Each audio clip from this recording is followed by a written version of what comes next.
Dan masih bersama kami berdua di Hai Indonesia. Masih berbagi cerita dan berita untuk Indonesia lebih baik hanya di Mata Milenial Indonesia TV, matanya Indonesia. Terus Melisa di segmen aku masih ribet nih, maaf ya aku agak buka tutup.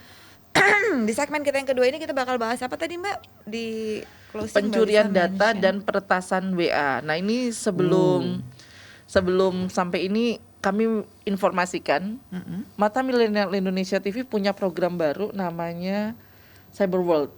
Itu ngebahas apa aja tuh di Jadi situ itu Mbak? ngebahas tentang semua kejadian di dunia siber, mulai dari fake news, hoax, skimming. Ini tadi nih pencurian data, peretasan WA, sampai apa namanya? Sekarang nih kalau di dunia intelijen gitu ya, itu kayak terjadi perang gitu loh di kawasan Asia Tenggara ya, peran kayak gitu-gitu itu. Terus habis itu ada lagi ngomongin cyber surveillance, sampai ke ngomongin pendanaan terorisme itu seperti apa kayak gitu, perekrutan itu seperti apa kayak gitu. Oke, jadi benar-benar dikupas Dikupas tuntas ya tuntas, tentang cyber world saat ini dan gitu. yang lebih itu adalah hostnya itu masih anak-anak di bawah kita semua. Karena Jadi mereka anak-anak lebih mengerti tapi mereka ya. ngerti, benar. Itu yang mungkin dari lahir begitu keluar dari perut mamanya tuh udah megang handphone kali ya. Sambil dilahirin tuh mereka udah begini gitu ya kali ya. Luar biasa emang sih anak-anak sekarang. Aduh aku hands up deh udah deh. Benar. Nah, ini apa namanya kan sempat kemarin ada banyak banget ya berita-berita pencurian data, mulai dari Tokopedia kalau ingat, Bukalapak, BPJS yang sempat heboh banget. Jangan sedih, terakhir adalah BRI life insurance-nya juga Kena hack juga. betul. Kenapa sih? Udah kehabisan cara untuk bekerja mencari uang dengan cara yang halal kah? Coba tolong dijawab. Oke, nah Mbak Lisa. Nah, itu nanti tim kreatifnya Hai Indonesia berhasil berbincang dengan Bapak siapa ya tadi aku lupa dikasih tahu. Adalah ketemu dengan ahlinya, pakarnya tentang pencurian data, begitu juga dengan soal peretasan.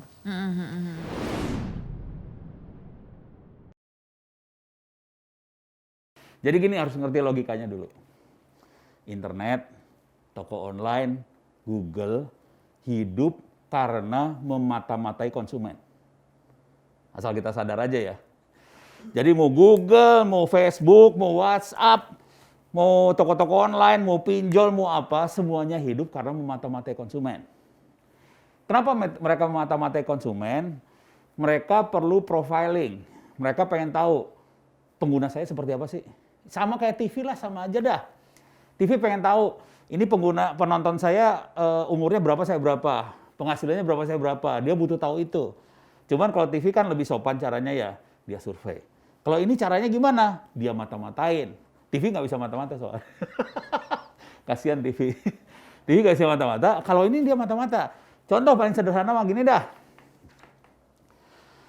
Pasti pernah pakai toko-toko online dong. Pernah pakai toko online Indonesia. Kita pernah, tolong perhatiin waktu kita pakai toko online. Iklannya tiap orang pasti beda. Tiap orang disesuaikan, dia sukanya apa, iklannya seperti itu.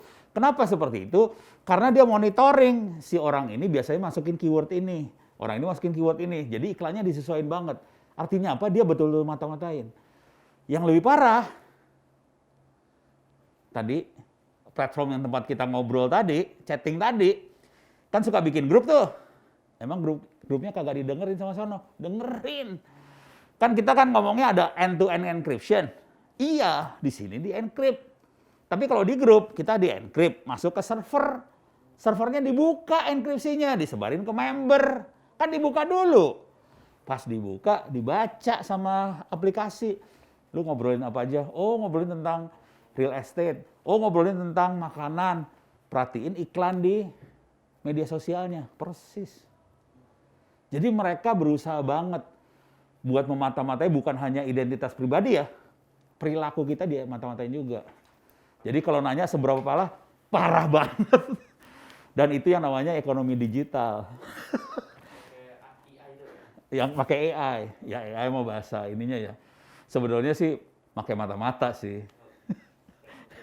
Jadi kalau ngerti cara kerja AI cuma gini doang. Dia ngumpulin data, terus dia klasifikasi. Si Ono klasifikasinya apa? Oh, Ono tuh sukanya alat elektronik. Si Pak ini sukanya apa? Oh, sukanya itu. Kasih iklan yang sesuai. Jadi AI dipakai buat klasifikasi sih sebenarnya sukanya apa, disesuaikan dengan iklan. Jadi kita dijadiin duit sih sebenarnya. Ya. Semoga kita sadar ya. Semoga kita ikhlas ya.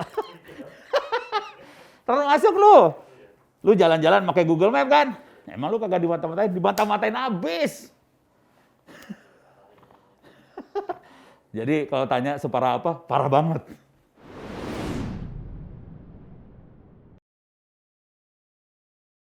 Gini-gini, urusan KTP dulu dah. Bukan KTP selfie ya, bukan itu aja dah. Orang-orang kadang-kadang geblek juga ya. Minta KTP dong, dikirim. Foto KTP dikirim. Terus udah gitu kesebar. Yang salah kita-kita juga. Orang, ya kalau kita daftar apa kan minta KTP ya, dikirim aja. Udah gitu sananya kan tidak ini, kadang-kadang tidak abai lah. Ini KTP orang harusnya kan data pribadi, jangan disebarin kemana-mana ya. Kesebar, jangan khawatir, saya pernah parah banget. Saya tuh ke launch di airport. Launch di airport kita daftar pakai kartu kredit kan. Udah gitu kan ada, di launch itu ada komputer buat internetan tuh. Saya pakai dong komputer buat internetannya. Terus gue lihat, kok ada USB dicolokin. Iseng dong. Orang IT kan iseng kan. Gue lihat USB colokin isinya apa? File Excel. Buka file Excelnya. Daftar nama orang, daftar kartu kredit, expired kapan. Bejat asli. Bisa gue copy tuh langsung. Segitu abainya orang loh, hati-hati. Jadi kadang-kadang kesalahannya bukan di pemerintah atau apa. Kadang-kadang kita sendiri yang salah. Orang gue kasih sembarangan. Udah gitu kita dapat dari orang. Nyimpennya sembarangan juga. Taruh di Google Drive, taruh di mana. Udah gitu orang bisa ngambil. Kadang-kadang kayak seabai itu gitu. Makanya caranya gimana supaya rada aman. Ya kita ngerem-ngerem aja sih akhirnya kepaksa. Ngerem aja. Tapi kita tahu ini. Jadi jangan pernah berasumsi bahwa orang yang nanti dikasih pasti amanah gitu ya. Asumsi itu jangan dipakai gitu. Jadi kita kasih sebatas yang diperluin aja. Cuman KTP pasti bocor. Parah banget sih. Gitu.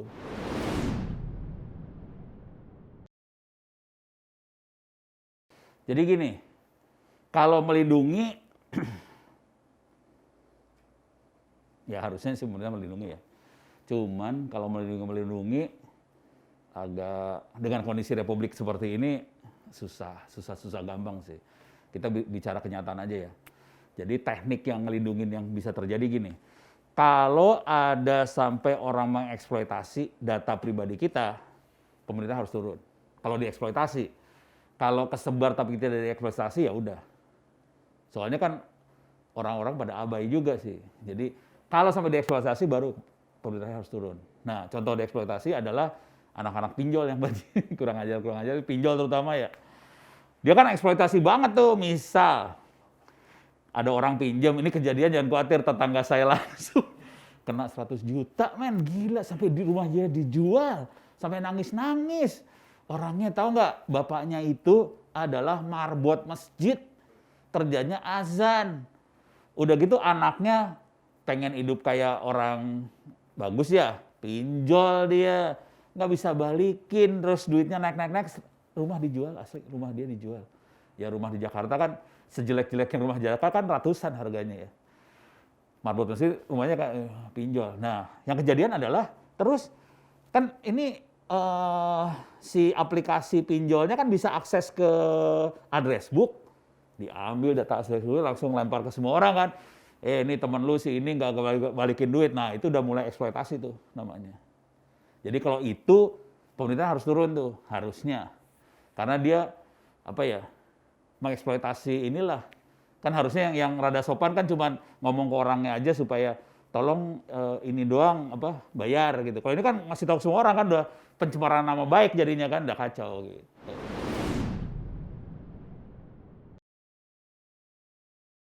Ya oke lah. Ini kita ngomong belak-belakan aja ya. Gue kagak enak nih sebenarnya ngomong. Ini belak-belakan. Kalau di Republik ini, ya oke, seringkali teman-teman di DPR bikin aturan. Mungkin kita aturan dibutuhkan. Kenyataannya bukan cuma aturan sih, kita butuh action di lapangan untuk nangkep orang ini. Dan untuk nangkep ini, kejadiannya, ini ngomong terus terang aja, yang komplain ke saya tuh tiap hari beberapa orang komplain ke saya, pakai email langsung, pakai komen di YouTube. Kan saya kan sering ini ya posting di YouTube teknik ngehack seperti apa. Jahat sih komplain. Jadi di YouTube isinya teknik hack. Akibatnya apa? Orang kan pada nanya, komplain, Pak Ono, akun saya dihack gini.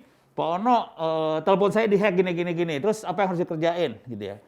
Jadi yang komplainnya banyak, korbannya banyak banget. Udah gitu, aparatnya terbatas.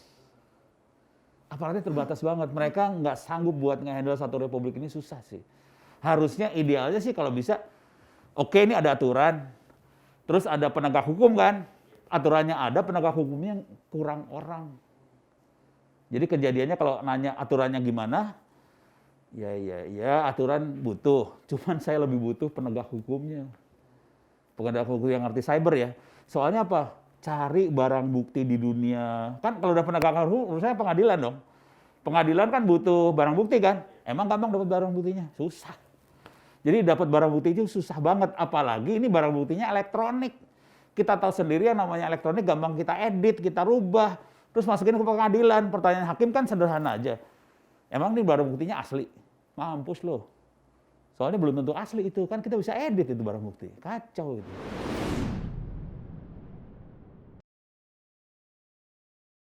Secara umum gini dah, kalau kita mengerjakan sesuatu, lihat rating, lihat komentar orang. Jangan langsung percaya aplikasi yang ada di internet, download, install. Kan di tiap aplikasi itu ada ratingnya ya, bintangnya berapa, terus komennya seperti apa. Kalau ada satu aja komen negatif, jangan pernah dikerjain langsung. Jadi lihat, jadi caranya seharusnya ini dikerjain sama, kalau zaman dulu kala kan dikerjain sama media ya, jadi ada media massa, TV segala macam yang ngasih tahu masyarakat informasi yang benar seperti apa. Dengan kondisi informasi demikian banjir, medianya nggak kekejar nih buat ngasih tahu ke masyarakat, tapi antar orang kan saling posting nih, ini bagus, ini jelek, segala macam, baca postingannya, jadi tolong dibaca. Terus juga gini dah, jangan terlalu terlalu pengen kaya raya segala macam, itulah. Udah normal-normal aja hidup, yang lurus. Itu aja sih.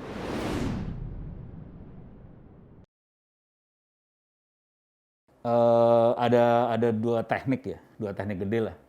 Teknik pertama adalah kalau kita sering make yang web tuh, WhatsApp web.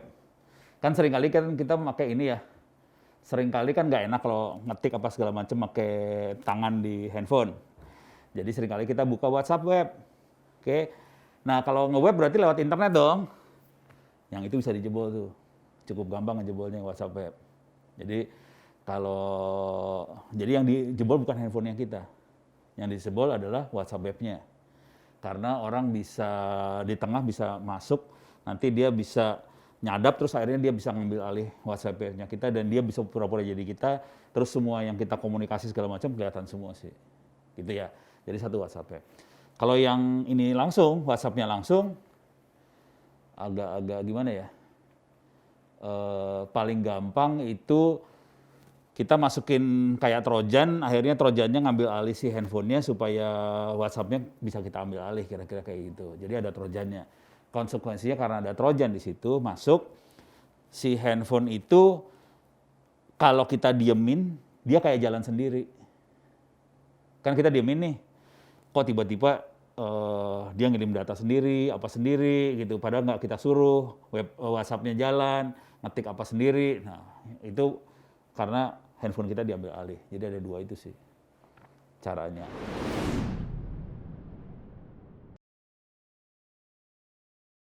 Kalau secara umum ada dua. Yang pertama adalah kita pengen ngelihat pacar ngerjain apa sih, pacar ngomong sama siapa sih, selingkuhannya siapa sih. Yang itu yang umum banget ya, itu rada normal lah, maksudnya bukan normal ya, masih biasa lah ke antar keluarga, saudara, pacar dan sebagainya. Itu yang sering, yang pertama. Yang kedua, di hack buat cari duit. Kalau ini lebih parah. Jadi kita pura-pura jadi pejabat atau siapa, terus dia akan posting ke orang, tolong bantu ini, tolong transfer kemana, jadi duit.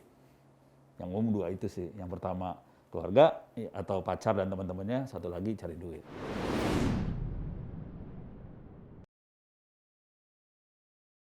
Ya bayangin kalau lu jadi pejabat kan enak ya. Ngomong apa orang percaya. Coba yang dihack Ono. Ono kan orang biasa aja ya. Dia Ono terus nge-WhatsApp. Tolong kerjain ini. Orang gak ada yang percaya. Kalau pejabat yang ngomong keren langsung. Dan itu bukan hanya pejabat ini kayak rektor kena gitu. Jadi itu bisa kacau tuh, bukan hanya duit yang dikerjain, bisa macam-macam yang dikerjain.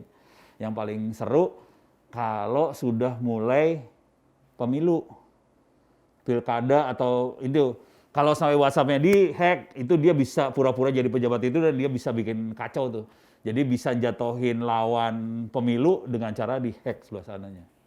Itu lebih parah itu. Dan itu tinggi loh, hati-hati. Terutama nanti 2024. Waduh, horor itu bakalannya.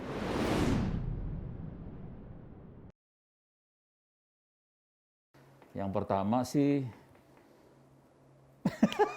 nggak enak gue ngomongnya nih. Yang pertama sih jangan pakai WhatsApp. Ini ngomong jujur dulu ya. Ini ngomong jujur. WhatsApp bisa dijebol emang. Jadi kalau yang paling gampang jangan. Tapi kalaupun kepaksa pakai WhatsApp, oke. Satu, jangan kepo. Jadi apa-apa diklik. Jangan kepo. Karena itu akan software buat ngehajarnya mulainya dari yang kita ngeklik tadi. Oke. Jadi kalau orang kan sering kan ya, orang nyebarin video, orang nyebarin apa gitu, kita klik tuh. Software-nya ada dalam video tadi, software-nya ada foto tadi, itu jadi bahaya banget. Yang kedua, sebisa mungkin jangan pakai ini, WhatsApp web. Jadi gini, ya, jadi kita urusannya, ini cerita tentang end-to-end encryption ya. Jadi end-to-end encryption itu hanya terjadi kalau kita ngirim data dari handphone kita ke sebelah sana. Itu dienkripsi semua. Oke. Kalau sudah ada software virus atau trojan di sebelah sini, lu mau encryption nggak ada urusan. Orang softwarenya di sebelah sini udah masuk dalam sini. Itu software itu akan tertanam di handphone kita karena kita kepo. Kita kepo kan, ngeklik ini, terus softwarenya keinstall di sini nih. Matang dah lu, mau end-to-end encryption, mau apa, udah nggak peduli, udah di sebelah sini softwarenya udah kacau. Oh, kalau saya nggak di HP sih. Paling gampang adalah gini. Untuk ngatasin ini, cara paling gampangnya adalah reset factory. Jadi reset factory semua software bakal hilang. Cuman waktu reset factory jangan download backup. Kan waktu kita reset factory kan mau di-restore semua aplikasi yang pernah kita install, kan ada pilihan kayak gitu ya. Aplikasi yang pernah kita install mau di-restore kagak? Jangan dikerjain tuh. Karena nanti aplikasi dari si hacker segala macam masuk lagi nih. Jangan kerjain. Jujur nih, kemarin ada orang sampai datang ke rumah. Pak Ono, sampai datang ke rumah. Handphone saya gini, saya udah setahun gini. La ilaha illallah, cuma reset factory doang, jangan restore, udah selesai. Rata-rata reset factory di-restore. Ya bonyok dah, sama juga bohong kalau itu mah. Oke, videonya. Jadi ini nih sisi negatifnya teknologi ya. Oke deh. Nah dari tim kreatif nih ada ini nih Mbak, ada tips. Ya. Ada tips gimana caranya supaya data-data kita itu nggak sampai kecuri, terus WA juga nggak dihack, gitu. Ada beberapa tips. Nah, yang pertama itu kita harus sering-sering ganti sandi atau password. Nah itu, saya nggak terlalu. Aku nggak terlalu juga karena aku anaknya lupaan, Mbak. Aku juga. Abis bikin baru, ya udah ingat saat ngetik, begitu udah selesai, ya udah. Lupita Jones gue. Nah, tapi disarankan sih kalau umpamanya mau bikin password baru tuh harus gabungan nomor, huruf kapital, terus Jangan memakai yang tidak ya nggak mudah ketebak betul. gitu ya. Yang namanya Renia, tanggal lahirnya 17 Agustus, ditulisnya R1708, ketebak banget ya. Iya, heeh. Itu kan buat yang males mikir ya, gitu. Udah gitu habis itu lupa pula gitu, habis bikin tuh lupa gitu. Udah males mikir, lupa juga gitu kan. Terus apa lagi? Nah, yang kedua, nah ini kan sering nih kita dapat SMS yang entah dari siapa-siapa deh gitu, yang ngirimin link-link. Nah, itu jangan dibuka. Kalau ada tautan link yang masuk ke email, ke SMS ataupun ke japrian WA gitu yang nggak jelas tuh jangan sekali-kali diklik.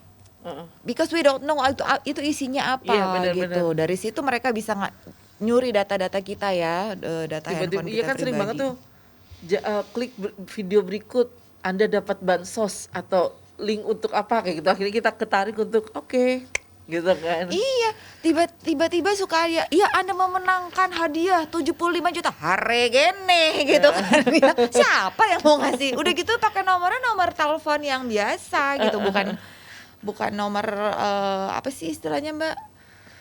Perusahaan apa yang jelas gitu. Karena hal tersebut bisa saja berupa tautan palsu atau phishing ya.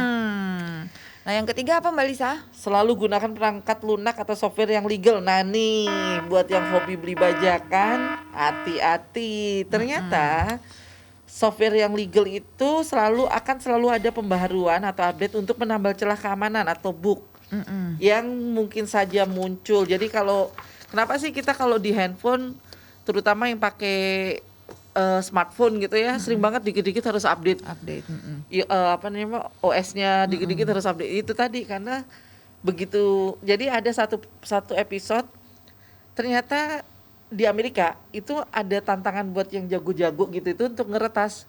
Coba deh lo retas website gue atau sistem gue, nanti celahnya di mana aja lo kasih tahu gue, ntar gue bayar. Ada kalau di Amerika emang mereka mau kayak gitu. Tapi untuk kebaikan ya, karena untuk ngasih tahu celah lo di sini, celah lo di sini, celah lo di sini. Itu di salah satu episode ada tuh. Cuman aku lupa judulnya apa. Iya, tapi kalau memang orang yang niatnya udah nggak bagus ya udah dijadiin buat alat kejahatan aja. Betul. Ujungnya. Lalu gitu. ada hindari penggunaan koneksi internet wireless atau wifi di sembarang tempat.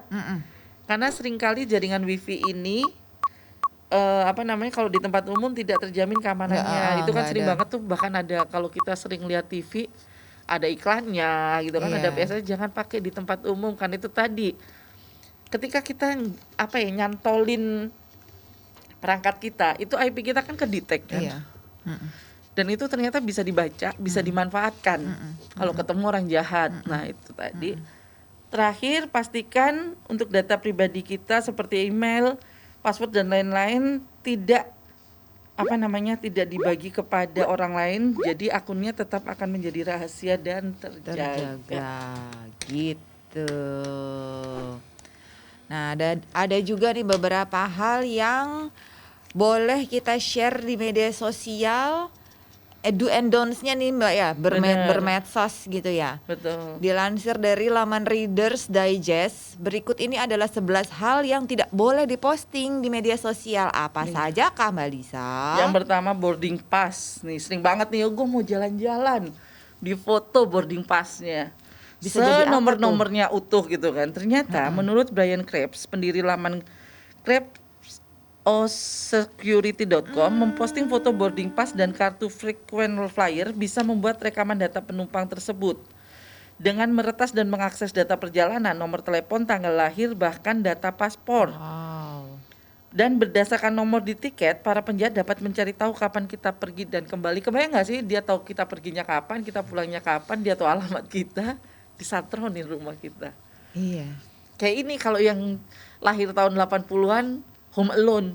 Ah, iya benar. Diincer rumahnya, begitu ibu bapaknya pergi, disamperin, ternyata ada si anak kecil ini yang nggak ingat. Yang kebetulan dia pinter banget gitu ya. Dua orang dewasa penjahat bisa dikalahin sama dia. Udah pada nonton belum? Lucu loh ceritanya. Coba nonton deh kalau yang belum nonton. Betul. Lalu yang kedua, Ren, Jangan memposting uang Nggak boleh tuh diposting namanya foto slip gaji, kartu kredit, dan tumpukan uang tunai. Karena hanya akan menimbulkan masalah mulai dari komentar yang mungkin julid, Iya kan? ya bikin orang cemburu gitu, hingga ada kemungkinan kita bisa menjadi sasaran empuk untuk dirampok, dan juga memberikan informasi keuangan seperti di mana kita menabung. Yang berikutnya Ada tiket lotre, kemenangan tiket lotre. Kalau di sini aku nggak tahu ya, kalau di luar negeri kan memang ada lotre dijual iya, ya. Nah, pamer kita menang lotre ini bisa mendatangkan resiko kriminalitas. Para peretas bisa saja mereplikasi barcode pada tiket lotre dan mencurinya. Kebayang nggak, kita belum nyairin, dia udah menduplikasi, diambil duluan nama orang. Iya, kan kesel ya. Yang berikutnya nanti aku punya komen sedikit di bawah setelah 11 ini dibacain, Mbak Oke, Lisa. boleh. Tapi yang satu-satu aku mau tahu dulu nih apa nih. Oke. Yang keempat nih rahasia kantor. Nah, ini sangat banyak nih. HR yang memantau sosial media para karyawannya. Selain memang tidak bijaksana, ketika kita memposting keluhan kerja atau foto saat dengan klien, jangan sampai kita malah dapat rapot merah dari pihak manajemen kantor. Kan konyol ya jadinya. Ini sering banget kan. Masalah apa semua diceritain di Betul. medsos, Dan apa jangan sedih. diposting. Sekarang ini HR nih, kalau mau hire orang, mereka lihat track record sosial media. Oh ya? Oh, Oh, oke. mereka udah mulai lihat misalnya Devi gitu ya. Nah, Devi ini dilihat tuh seperti apa sih dia, misalnya dia ngelamarnya jadi campers. Dia akan lihat tuh. Oh, oke. Oke, tapi gambar Devi ternyata nggak ada ininya dia sama sekali, fotonya cuma pas dia mabok, pas dia ini, pas dia udah selesai, udah hidup loh. Jadi bersih bener-bener Atau cuitan-cuitannya hati-hati. harus hati-hati banget. Iya, intinya pilih Bijak ya, bijak bersosial media. Bijak Pilih apa yang mau kita tampilkan. Gitu. exactly. Stay private kalau emang itu hal-hal yang privasi ya, yang nggak perlu di-share gitu. Nah, terus yang Yang kelima ada memposting informasi identitas seperti KTP SIM, akte lahir. Itu sama saja kita sedang mempersilahkan para pencuri identitas beraksi. Menurut Identity Theft Resource Center, membiarkan dokumen pemerintah ini jatuh ke tangan orang asing dapat menyebabkan kerusakan permanen, terutama pada akte kelahiran yang dianggap sebagai dasar dokumen identifikasi dan dapat memberikan untuk semua ID. ya ini buat apa sih? Kenapa gitu harus diposting KTP? Like everybody semua punya KTP gitu kan? Ya, Iya. nggak penting juga emang Tapi aku rasa ada sih orang-orang seperti itu. pengen deh ketemu sama orang itu. Aku pengen nanya doang alasannya apa, Mbak? Simpel. Jadi beberapa waktu yang lalu ketika kita heboh, bukan heboh, setelah mulai gencar vaksin, orang-orang kan sibuk pamer apa? Kartu Saya vaksin. sudah divaksin, kartu. Nah, itu kan ada nomor NIK. Ada nomor NIK, ada nomor telepon gitu kan. Buat aku sampai salah satu temanku, bahkan tanteku juga sampai aku tegur, "Tan, itu NIK-nya masih ada loh, Tan, sama nomor telepon," gitu kan. Oh iya baru terus habis gitu dioret-oret gitu kan ya, stangnya digital. Terus aku bilang dioret-oret pun masih bisa diinin lagi ternyata sama orang-orang itu. Jadi kalau emang mau pamer hasil vaksin lah gitu ya, di bawahnya kan bisa ya dikit gitu. Aku juga pamer sih, tapi yang aku pamerin cap yang sudah sekian dosisnya sama sekian, sama cap siapa yang itu. Udah, yang aku pamerin itu, bukan namaku. Oke. Tetap. Kalau mau pamer. Kalau mau pamer nggak apa-apa juga sih, tapi yang smart gitu Iya, ya. maksudku Pamernya tuh pamer yang hati-hati, pamer yang mikir, pamer yang tetap waspada gitu. Jangan info yang pribadi yang gampang sekali diakses untuk kejahatan, dijahatin sama orang tuh tersebar Betul. kemana-mana. Nah, habis gitu nih buat teman-teman yang pekerjaan yang tidak dilindungi oleh hak cipta ini jangan sekali-sekali dipamerkan tanpa ada watermark. Karena kan sekarang era zaman digital ya, itu gampang banget. Ketika kita naruh misalnya fotonya Devi bagus tuh senja gitu kan. Semua orang pakai fotonya Devi. Dikasih nama lah, dikasih apa, padahal yang foto pertama mah Devi gitu kan. Ada tuh, karena temanku kejadian DOP. Dia underwater, bikin gambar-gambar underwater, diambil sama ada selebgram. Di aku itu punya dia. Itu sempat rame itu. Bahkan sampai akhirnya teman-teman DOP kita tuh sampai ngomong, tayang pertama di Instagram itu adalah punya si DOP ini. Wah, itu sempat rame banget. kesalahan dia cuma satu, dia lupa ngasih watermark. Gitu loh. Oke. Nah ini nih yang tadi aku bilang. Nanti Mama Judit Mama salah. Terus Nah ini foto-foto yang lagi party, foto-foto yang heboh belanja atau apapun, kurangin deh pokoknya. Hedon dunia hedonnya dikurangin. Banget. Biar nggak banget. ketahuan, kalau apalagi kalau yang lagi mau ngelamar kerja ya. Atau kalau enggak, nah ini lucu. Perempuan itu biasanya punya 2 akun. Satu lagi buat stalking. Pamer lah di situ yang stalking, atau kalau enggak bikin akun yang tidak merujuk ke nama kita. Jadi kalau misalnya mau di trace, punya kita bersih. Tapi memang harus diakui agak susah sih ya untuk mengklasifikasikan mana yang intinya apapun yang kita posting tuh gimana sih Mbak, kita mesti mengartikannya juga. Ini orang pamer nih, ini orang enggak gitu. Karena gini, interpretasi kita saat kita ngelihat sesuatu gitu kan, itu kan tergantung hati kita saat kita mata terus otak kita mencerna, hati kita berkata gimana gitu. Kita bisa bilang orang itu pamer kalau mamanya Pas kita emang lagi sirik aja sama dia. ada unsur jealous dan kepo gitu kan. Tapi ya itu yang jadi, kalau menurut gue ya medsos nih bikin banyak orang jadi banyak penyakit hati loh. Kalau aku gini, berpenyakit hati. bukan ini balik lagi tiap orang beda-beda. Sometimes aku juga kayak kamu, pas aku lagi lihat postingan orang yang gue juga nggak terlalu suka gitu, gitu kan. Tapi habis itu aku supaya nggak ini, gue baca captionnya apa sih kayak gitu. Tapi kalau captionnya emang bener-bener yang itu, oke, fix lu pamer. Oh gitu ya. Dan gue actually I don't really care sih orang mau posting apa, ya udah. Nah itu yang aku bilang, makanya sama kayak orang ketika bikin akun sosial media terus di private. Halo, lo bikin namanya aja sosial media gitu kan. Berarti kan lo ya harus open gitu loh kalau menurut aku. Ketika lo memprivat apa yang lo posting is okay. Terus Kalau menurut aku dipilih aja yang mau lo posting apa, namanya juga sosial media.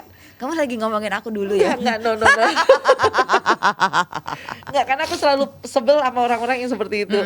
Terus begitu aku follow, isinya cuman oke, nggak ada yang penting-penting banget juga untuk lo private gitu loh, satu. Terus yang kedua, ketika lo posting apapun di sosial media, misalnya udah open gitu ya, terus ketika ada yang komen, lo ngamuk. Loh itu aneh juga buat gue. Nah lo kan emang posting, kenapa lo harus marah ketika ada orang lo nulis gitu kan. Nanti di program Mata Milenial, program gue sendiri itu kayaknya bisa tuh ya dijadiin ini ya topik tuh ya. Bener, Lucu kalau tuh, aku lucu. itu satu. Terus habis gitu ketika buat kitanya gitu ya, ketika kamu posting segala macem, terus aku ngomel-ngomel gitu, si Renia nih postingnya gini-gini, aku juga ngerasa aneh gitu. Lah, sosial media Renia, kenapa lo yang pusing? Iya. Makanya bijak bersosial media itu tuh batasannya tuh seperti apa tuh mesti dikasih tahu juga kali ya. Dan memang harus dewasa sih intinya. Kalau Anda merasa belum dewasa, udahlah gak usah main. Iya. Gak usah main sosial media. Bener. Bukan tempatnya buat kita jadi baper gitu. Jadinya norak. Bener. Jadinya norak. Kan sering tuh aku kalau posting apapun di Instastory, kata-kata bijak atau apa, gue kagak nyindir siapa-siapa, aku seneng aja sama kata-kata itu. Iya, kebetulan pas kan banyak tuh yang di follow sama Mbak Lisa, akhirnya aku follow juga gitu. Jadi kayak apa ya bahan untuk baca aja sih yang oh iya ya bener juga gitu. Jadi kayak gitu. Aku lebih ke arah itu, gak nyindir siapa-siapa juga. Kalau aku niat nyindir pasti aku close friend. Kalau ada yang komen berarti kesindir. Aduh, berembun. Oke, Terus nanti yang kita berikutnya udah habis. Udah. Katanya 11. Salah kayaknya. Dibohongin ya? Dibohongin ya. Sama tim kreatif. Bener-bener sama tim kreatif kebanyakan. Break lagi nih kita. Oke, kita akan break lagi. Nanti di segmen ketiga ini kita ngomongin apa ya? Itu tadi yang aku ngomongin soal media sosial. Tapi supaya gimana caranya kita bisa menggunakan media sosial untuk berjualan. Ingat, udah era digital, semua serba menggunakan, jualan udah pakai WhatsApp, jualan udah pakai Instagram, jualan pakai Facebook. Nah itu kita dari Femina, aku lihat di sini dari Femina, kita dikasih tahu apa aja sih yang kita bisa lakukan dengan Tips-tipsnya betul ya. sih. Kita akan kembali lagi nanti di segmen 3, masih tetap bersama saya dan Hai Indonesia, berbagi cerita dan berita untuk Indonesia lebih baik hanya di Mata Milenial Indonesia TV. Matanya Indonesia. Hanya bersama Mbak Lisa aja, nggak bersama aku. Sama Renia. See you.